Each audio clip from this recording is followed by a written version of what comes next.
you.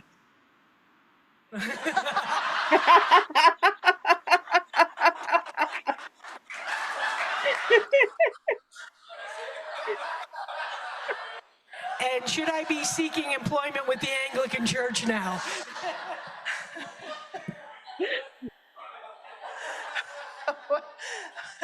What's that saying? Like text like what you're saying is going to be read like it's in a deposition? Like, um, 90s movies, yeah. Um, so, I mean, I don't know. I I was very reluctant about saying yes to letting my name stand. If you go back and listen to the podcast that I did with Karen and Andrew, the It's Your Call podcast, when I was like, I'm still in discernment. And if it gets to be like March, April, and I'm thinking like, I just am still really not sure, or it feels like it's not a mutual good fit between me and the church, like I'll just like stand back and I'll withdraw my name before we get to like the close of nominations. And then all of a sudden, like end of March, end of April comes along and nobody else had let their name stand. And I had sort of been like, there's gonna be like 10, 15 nominees. Like it's such a small chance that I would get ordained or installed. And then nobody else let their name stand. And I was like, well, now what? And in many ways, I actually think my experience and skill set is like a little bit in competition with the general secretary, right? Like I was the boss at a big outreach ministry with 75 unionized staff and like a $37 million capital campaign mid-project and a $90 million redevelopment of a building that I just built. And I'm like a hands-on fix-it type of person. And to move into this role that is really like the spiritual leader, like I don't have authority to make decisions. I don't even like do my own MasterCard reconciliations. Like I don't have any budgets, like not like I'm just really out here with you, listening to you and reflecting what you have back, what I'm hearing back to the church, which felt really uncomfortable, probably until this year. And I don't know that I didn't aspire to be moderator, and I don't aspire to have a legacy necessarily. I do think we need to get out of our own ways a little, right? Kenji Maru, who a lot of you know, said to me after, I'm still being recorded right now.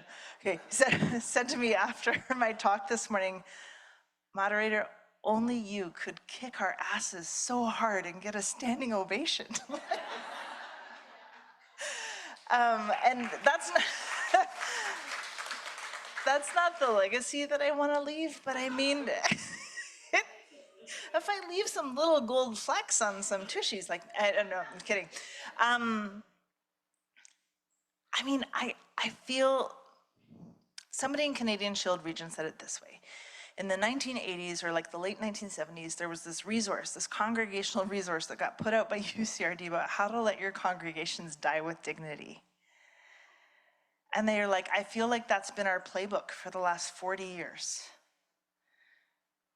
And with the Flourishing Project and Regenerate and trying to participate in invigorating leadership, I'm trying to say like that can't, like where the leader goes, there goes the team, right? Like we can't be focused always on this negative of decline and dying. I've changed my schedule, so I am going to be present at the Centennial kickoff a week from Sunday, or 2 weeks from tomorrow. And I've been thinking about our first, one of our founding general secretaries, Reverend Chown from the Methodist Church. Hiran Kim Craig and Don Schweitzer just are in the middle of finalizing this beautiful book on the history of the first 100 years of preaching in the United Church. And they include a sermon from Reverend Chown from 1912 arguing for church union. And I swear to all things holy, I could take his sermon and read it to you verbatim, and it's like the context hasn't changed. 120 years ago, our churches were worried about decline. They were worried about being in competition with each other. They didn't have people in the pews. Everything in society was changing and shifting, and like we were on the brink of the First World War, and then they had lived through the Great War by the time we reached church union. And I think the baby boom actually just like skewed that. Right? We had so many children in those last throes of Christendom that came in and were like this last kind of like groundswell of folks, but the changes that were happening in society 100 years ago are finally starting to level out and come to play now. And we can't keep focusing on decline. Like the church has never not been in crisis in 2,000 years, right? And our problems that we have in the church are so very minuscule when you think of like the Reformation or the Counter-Reformation or the Inquisition, or like, like we have not been kind to each other.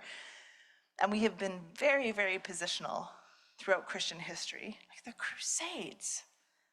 If I could go back to any point in Christian history and change one thing, it would be the Crusades, right? Because the golden age of Islam, they practiced religious tolerance. And all of this fighting in the Middle East and Africa, the religiously motivated fighting started because Western Europeans wanted control over Jerusalem and saw everybody else as barbaric. So, like, in the grand scheme of things, we're actually not doing so bad, and we're really house poor, really. That's our problem. We're house poor. We have, at least we're not killing people, right? Well put, Jane. We might be house poor, but at least we're not killing people. You just coined my legacy right there. Okay, one more question. Is there one online? Or, no, you had a question. I had a question, but that's okay. Go ahead. Yeah. But you need a microphone so people online can hear you.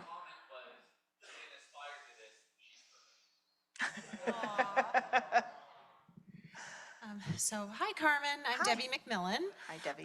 My question to you is, not all of us are able to access the Flourishing Project or some of those other things that you're doing for leadership development. And you said this morning that that is a pilot project. So I'm wondering, for those of us who can't be a part of that circle, is there any advice that you would give to leaders right now, just a couple of tips or suggested reading other than Life Together, because I think we're all going to be doing that anyways. But what would you suggest to us for leading through this time? Yeah. So first of all, you will be able to access the Flourishing Workshop because it's coming to Southwestern Ontario, just not until next year. There is definitely one in Toronto, but Cheryl Ann and I had talked about doing one in London, but I want to talk to you about changing the dates.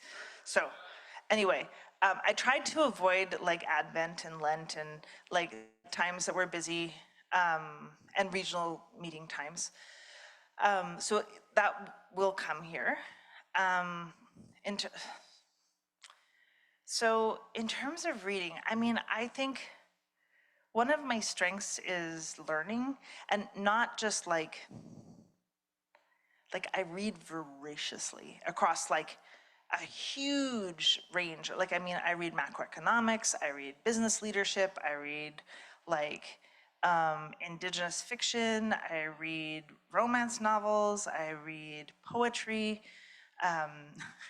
I apologize to everybody in my book club because the book we did on Thursday night was like this epic poem by Renee Sorogines Siklikar called Brahma and the Beggar Boy. And it's about climate change and gender justice and like a biocontagion pandemic event that she started writing like 10 years before the pandemic. And the crazy thing is she's married to the Minister of Health in BC.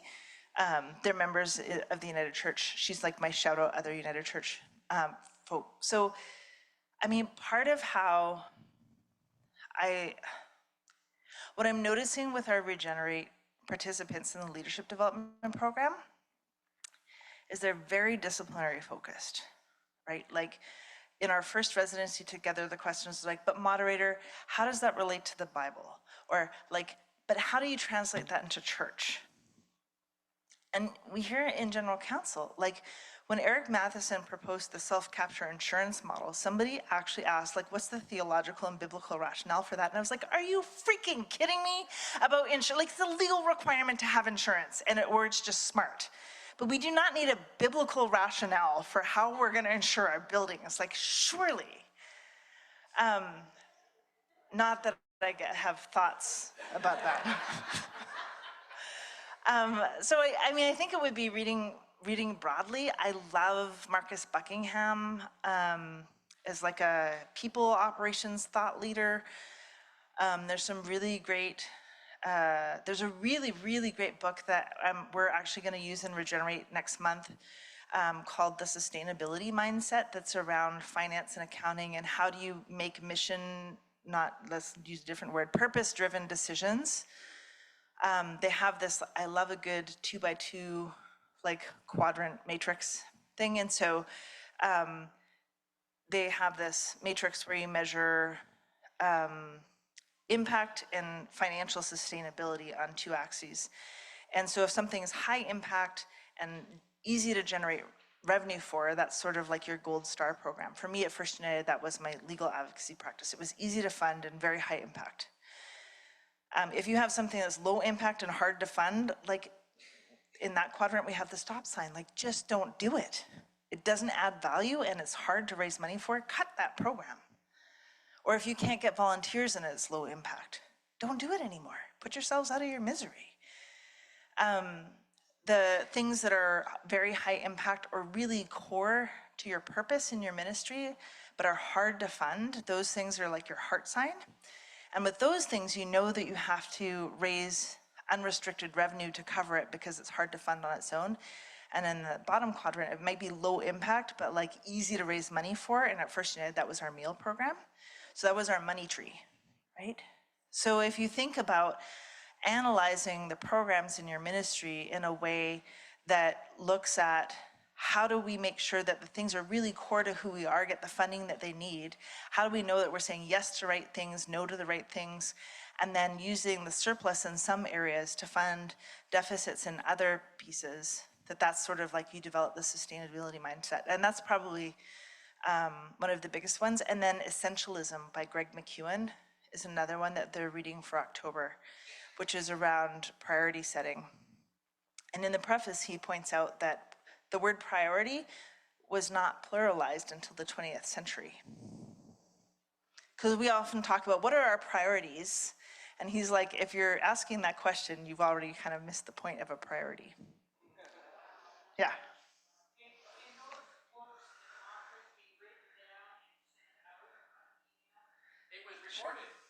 It was But you know what, I'll post it on my moderator's page tonight. I'll just say, which region am I in? Horseshoe Falls. Horseshoe Falls, okay. So, and I'll tag your regional council too, and just say, when I was talking to Horseshoe Falls tonight, these are the books that I talked about. Okay. Or, if you order it from Grand River Bookstore, Pat will ship it to you, free shipping. So this is where you get to be mad at me, not the moderator, because unfortunately our time is over. That's why I'm here, so that we all love her and you're allowed to be mad at me. So we have to still go to another regional council.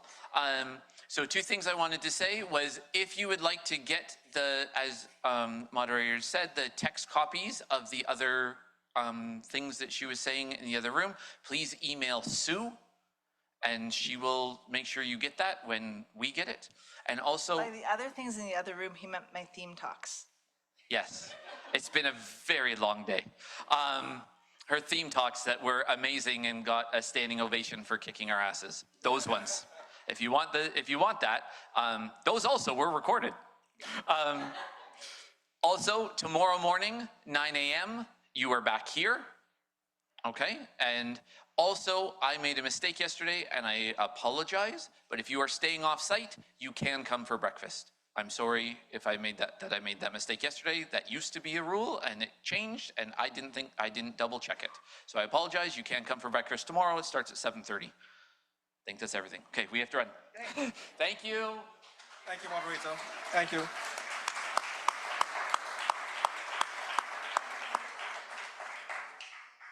And I believe if you look on the YouTube channel, you can find a Pentecost video.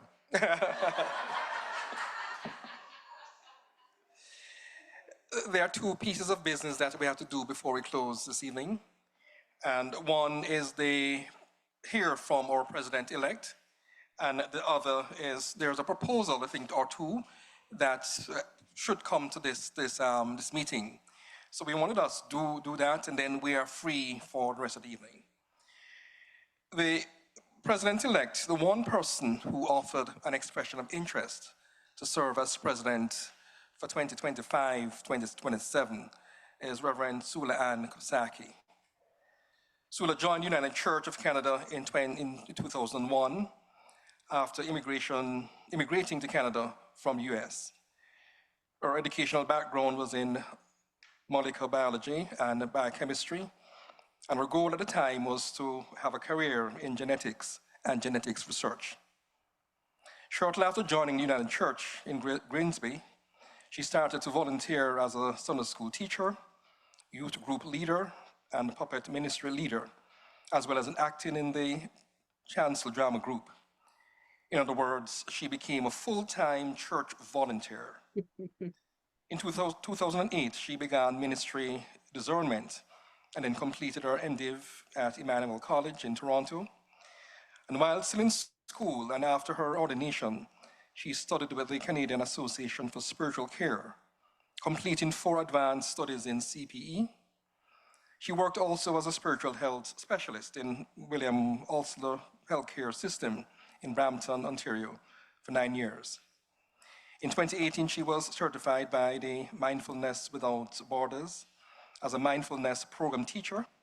And in 2019, she was invited to the International Conference in Mindfulness in New Zealand to present a research paper on theory paper on using mindfulness-based stress reduction with frontline medical staff.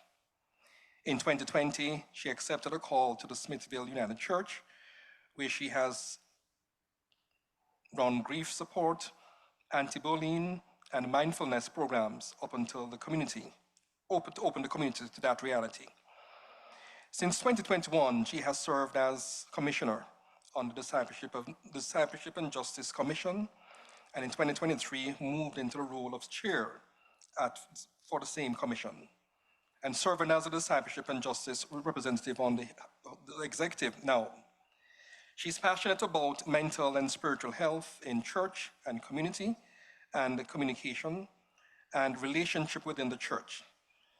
Sula currently chairs the Day of Fellowship Task Force, and that task force is meeting a goal to have this event planned for June 8th. I want to invite Sula now to speak. Sula is online, was not able to join us in person, but will join us online. Sula? Thank you. Hello, everyone. Not sure if Lennox mentioned it to you, but the Day of Fellowship is free. And so hopefully you'll see many of you come out. Also want to get in a plug for Day of Fellowship before I start talking about myself. That we will have a lot of kids. Are you hearing clearly? Yes? The sound is not so good, Sula.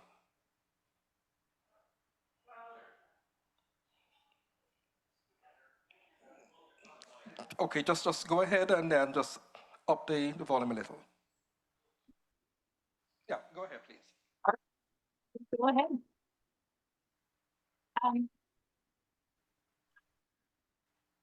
In Fellowship of the Brave, Bilbo Baggins makes an announcement at the long-awaited party.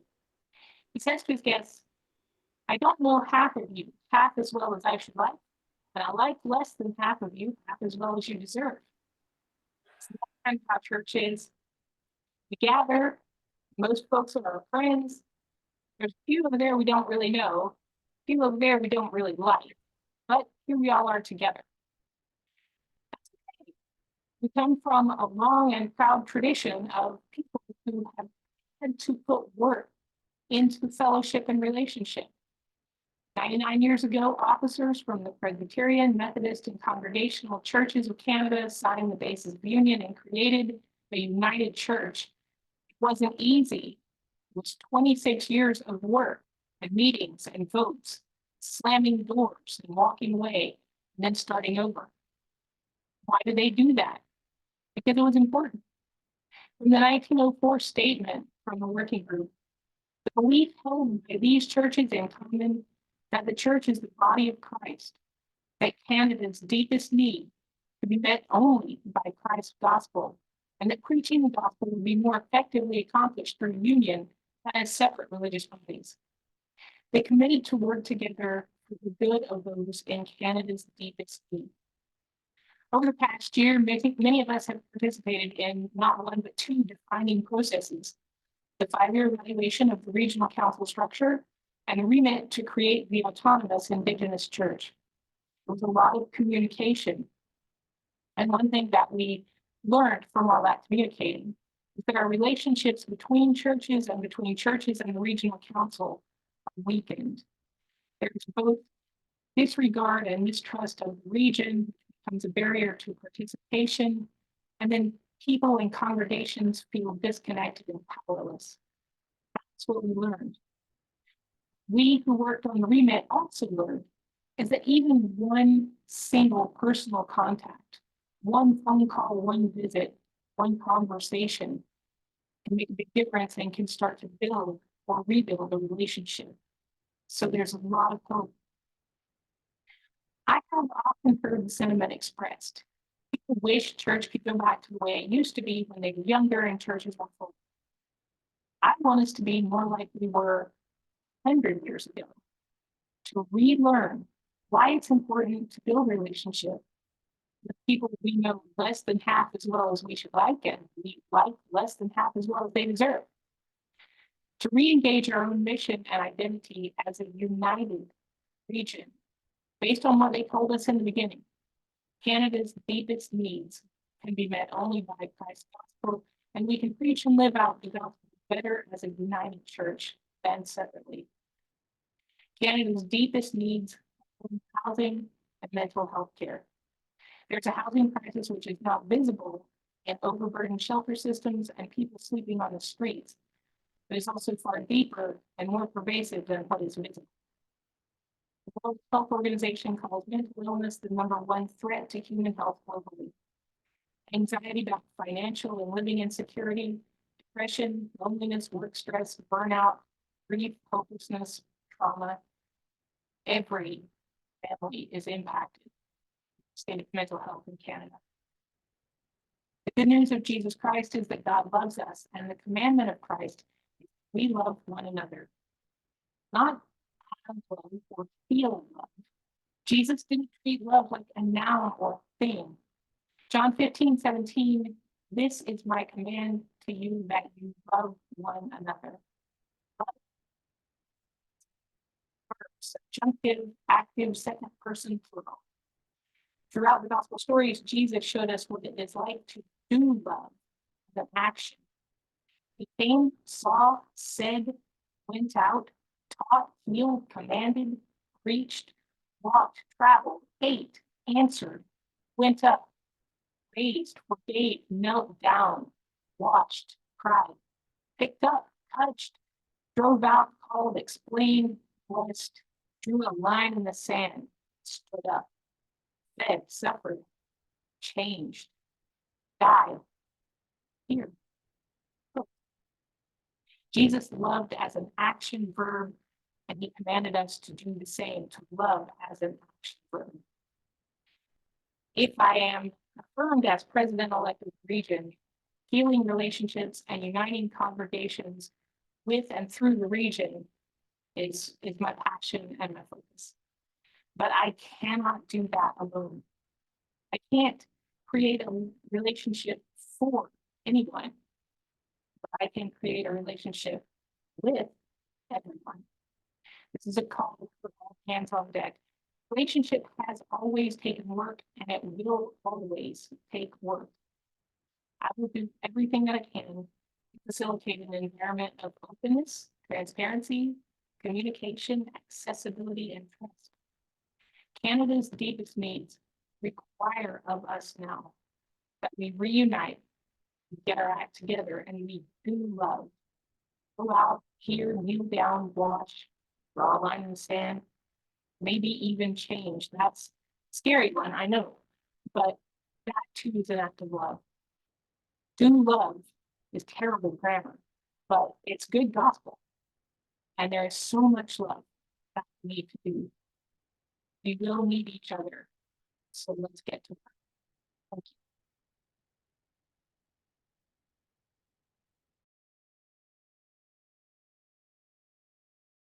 They're clapping for you, Zula, but we can't hear it because I had to mute them. That was wonderful. Let me just ask them to unmute themselves. Thank you, Unifor. Thank you, Sula. We're not going to be taking any questions. It's just going to be the presentation, the election, and because it's a person, just one person, will be a vote of acclamation tomorrow, and that we'll do tomorrow during our council meeting. But this was just a presentation to get a sense of what it is that Sula will bring to the presidency, and that is an important part of what you do. Yes.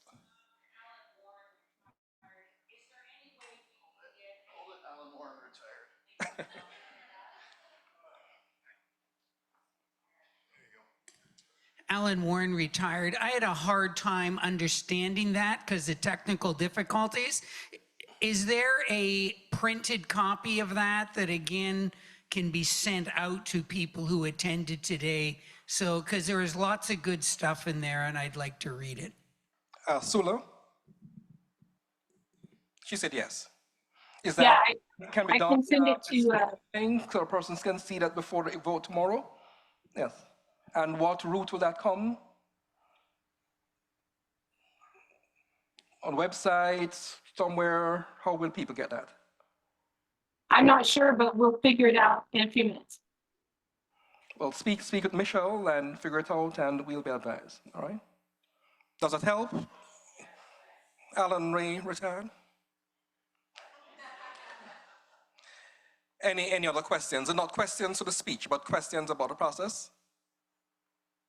So when we meet in our region tomorrow, we will go into vote, but I'm sure you'd want to see the script before that decision is made. Yes. Did you wait till I walked back up to the front? Richard Hollingsworth from Port Rowan. Since there is only one candidate running for office, how many votes does this one candidate need to get in order to be elected? Is they elected by one vote, or can there be a no election? And if they does not get a majority vote? It's a simple majority. It's a simple majority? Yes. So if she does not get a simple majority, we are without a president. That's correct. Thank you. Is that correct? So she will, with a simple majority, based on our numbers, she will be elected as president-elect.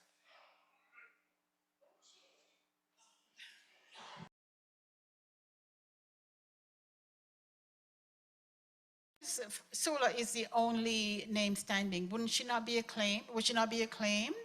Or Well, is that it process? still has to go to a vote, which is tomorrow. It has to go to a vote tomorrow. I understand tomorrow, but I thought it would just be an acclamation of the position. So no? there's a vote of acclamation, which is a simple majority. And if there's not at over 50% of the vote, then we have to go back to the drawing board.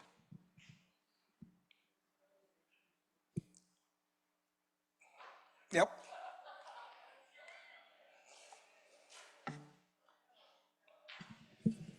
Sorry, Richard Hollingsworth again from Port Rowan. Being a former parliamentarian under our former structure, a simple majority is not by acclamation.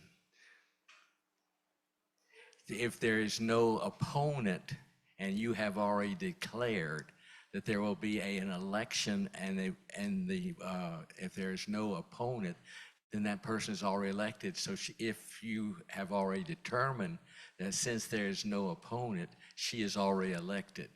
If you have determined that it needs to be an election, then she has to have a majority of the number of people present voting.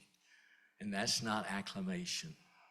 And that's a simple majority, which could be 51% of the persons gathered. It's a simple majority. Yes. And is that your ruling? Martha?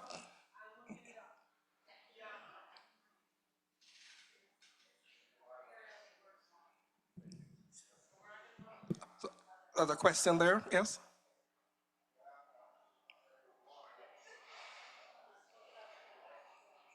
Well, I'm just going to take the questions now because there are some questions coming. Carolyn Duffus, or Carol Duffus, from Central United Church Welland, and I'm acting as a lay rep. While the parliamentarians are sorting that one out, and maybe they don't have it sorted out till tomorrow morning, I have another question. I thought we always sent an equal number of lay and clergy to General Council. How come it's a 7-5 split on the slate that I'm looking at, have looked at? So I'm moving on to the next, that it's a clarification question. Christina, you want to respond to that? Well, I don't have the form in front of me that had the stipulations, but it's not 50-50. It's a fair complement of both lay and ministry personnel, as well as a diversity of people. So there's other things to consider in it besides just lay and ministry. There's other stipulations. And so that's what we looked at, the whole thing. So it wasn't a 50-50 lay ministry, lay or ministers. And, you know, there were other aspects to consider for the diversity of the group. So that's why it turned out the way it is. Thank you. Answered? Yes? While we're on that, and while our parliamentarian is just getting some information to share with us, just to note too that since our meeting earlier today, there has been another expression of interest from Sean Bosch, and we will need to vote as well, as Sean is being presented as an alternate on the list, and I think Christina is going to lead us in that as well. I'd like to thank you all. I'm over 2,000 steps over my goal. So I'm gonna divert back to the last topic because Sula has chimed in on the chat. Mark, the executive minister, checked this for her a while back. If they do not approve by vote, there will be another vote in October. Yes. So if it doesn't go through, it gets voted again in October when perhaps somebody else will run. Okay? I think the question though had to be with 50% simple majority as against affirmation. Yeah, I don't know anything about the majority or whatever. Just if they don't get the majority, then there's another vote in October. Correct. That's correct. Okay, so Sean Bosch has put his name through as an alternate, and the nominating committee has talked over email. And so I'd like to propose or move that Sean Bosch be an alternate for GC 45. So the name Sean Bosch is before us as an alternate for GC 45.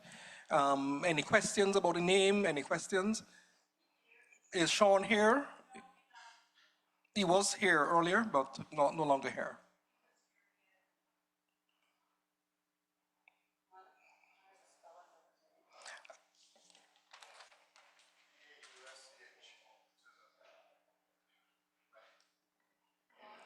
All in favor? Sorry, it's a mover by Christina. Someone to second that? Many hands.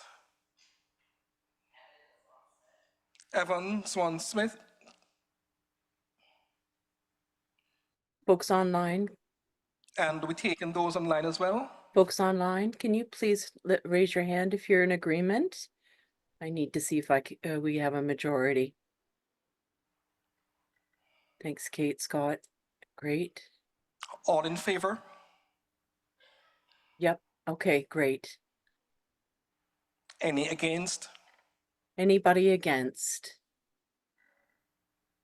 Any abstention? This is carried. Okay, great. Thank you. Jeff? Thank you so much. Yeah. Is this related to? Okay, go ahead. I know, Ray. We had to redo the proposal just to add that name. Sorry about that, Ray Marshall. Jeff Laffer at St. Paul's, Oakville. So I'm just a little bit confused by what just happened in the past 5 minutes, so just bear with me. We were talking about the parliamentarians talking tomorrow about what we're actually voting and how we're actually voting. And then we got on to this other topic, right? And then now we voted somebody in. No, I'm just clarify what happened. No, just 1 second. Sure. So all I'm saying is that we've done that part. I just want to come back for a really quick question. Just feeling the room, I think there's a lot of people right now who are saying, okay, fine, if we have an election tomorrow, okay, it's simply for the process to formally elect, even though I feel there are many people here saying, I don't even know why we're having a vote, and it's just an acclamation, right? And so on. But technically a vote needs to occur. Yes. Okay, and so, Yes. no, and so I just want to be really clear. I have always been under the impression, and I don't want to rehash this. There's no one else running. No vote. Okay. We don't expect anyone else to run. Nope. Okay. If there's no one running and we're calling an election, and any other election that I've been involved with, that's an acclamation. Okay? So it just simply is. Like there isn't an opponent. So my question is, why are we voting? And I'm not trying to cause a revolt or anything here, but I just don't understand why there is a need for a vote if in every other circumstance we've satisfied everything. I just would like an answer for that. Well, Martha, any response? Yes.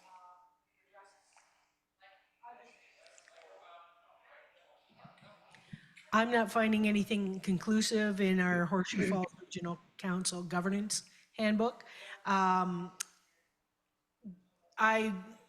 a personal level and with Robert's rules, I agree with my brother over here Jeff, that if Sula is the only candidate, she's simply acclaimed, and there really isn't a need for an election. Okay. Let me take a few questions, and then we could just do that. Right? So there are a few more comments, questions. Marcy. Marcy Gibson, Horseshoe Falls. I'll just go with that. And teacher of United Church Polity. So I will tell you the spirit of the polity is such that it is not enough for someone to just put their name forward. It has to be the will of the court or the will of the council that they be going forward on their behalf. And so it is an opportunity for the Spirit to speak amongst us and through us that we affirm the decision, at least in a majority, we affirm the decision that she speak on our behalf as the president. And so that is why we are going through the process of a vote. It is to get the will of the court and the will of the Spirit in what we do. And if the will is that there are, quiet whispers that, oh my gosh, she shouldn't be, then that's our way to speak that. is to say no tomorrow, and then we need to go forward in the process. I'm not expecting that to happen, but I'm just saying that's why we're going through this process, and it's not a de facto acclamation. Right. Thanks for that clarification, Marcy. Because this is important. Maybe before you speak again, that what we need is maybe a change of terminology, not acclamation, but affirmation. In fact, if we do that, there will be need for a vote. I would suggest that we do have a vote, and it is just going to, we may, and I'm sure we'll have an overwhelming amount of persons voting. In fact, maybe everyone will vote yes, but it is just a process that needs to be followed. Yes. Sorry, not Sybil, let me speak. Where are we going? We're going to Richard. He's the president. He gets to decide. Hi. We do have a precedent, and the precedent will take precedence over all decisions that you make this evening. The precedent is how was the moderator dealt with. If she was the only candidate and there was a vote. There was a vote, actually. Then the precedent has been set, and we have a vote tomorrow. Yes. Sybil? I didn't hear you. He said that when there was only one candidate for moderator, there was still a vote to affirm her in that position. That's the precedent. Yes. That's the question is withdrawn, Sybil? Well, after this speaker, Sybil Wilson's Silver Spire, St. Catherine's, there are a few issues that I think we can clarify as a matter of our learning. We talked about language. Yes. And the language of acclamation has been used as synonymous with the language of affirmation. Right. May I suggest that they are not? You're not. No, you're not. The language of acclamation comes from Robert's rules. The language of affirmation comes from church polity, as Marcy just explained. So I think we can decide which we want to use and not conflate them. Okay. It's quite clear. The other issue. No, go ahead. Second related issue that let's clarify is a question of having what amounts to two motions on the floor simultaneously. Because that's what we were doing, according to Robert's rules, that's what we were doing when we were dealing with the issue of the president-elect. Yes. And then in the interim, we started dealing with the issue of the alternates. So if we were going by Robert's rules, we would have had two motions simultaneously on the floor, both dealing. No, except if. Sybil, let me just clarify. Except the president-elect's speech, that wasn't a motion. No. The president-elect, the matter how to treat with that wasn't a motion. So we defer to clarification, and at the time what we did was to take a motion. So there weren't two motions on the floor. There was just one. I get that. Okay. I get that. Okay, so I think we're all clear now. Right, okay. right, there. Thank you. So Martha, our parliamentarian, has a response. Figures, the light just went out. Oh, come on.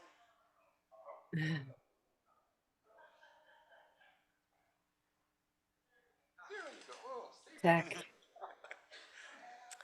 So in the manual on page 50.2 under decision making, it's really the will of this body. It says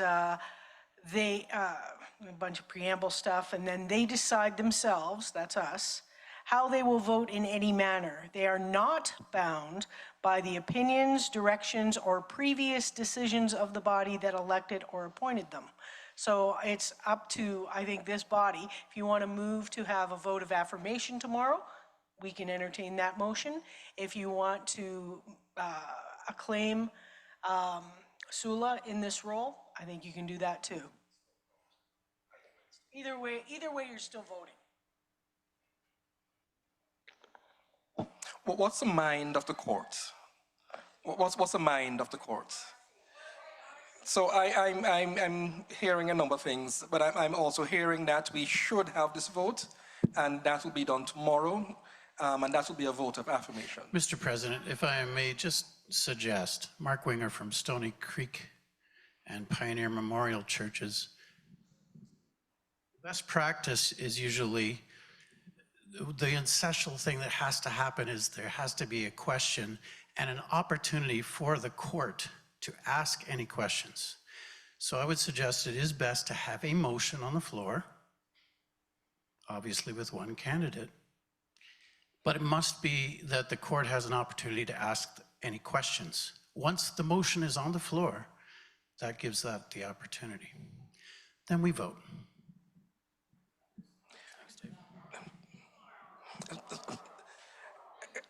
Except I'm not following why we need a motion.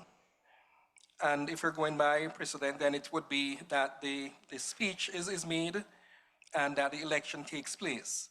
There is not a precedent for motion to take place for this. So I'm not sure why we need a motion. Unless you're moving in the direction of more affirmation or acclamation, and I think we are agreeing that we're doing the affirmation. So we're going by vote tomorrow, and we're doing the affirmation. All in favor? There's no. I just right. Okay. So that was one piece of business that we had to do today. I think when I checked with.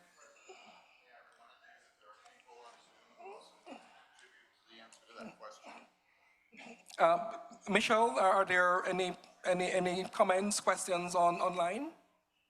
No, I don't see any. Larry McCrae, did you have something you wanted to say or no? I saw your hand up. No, I think I did at the time, as one of the other members pointed out, we don't use Robert's rules in the United Church. We use the Burano. And sometimes it does come into conflict with Roberts on such a thing. Okay. But there's been enough discussion about it already, so we'll lower the hand and go with the way it's going to work tomorrow.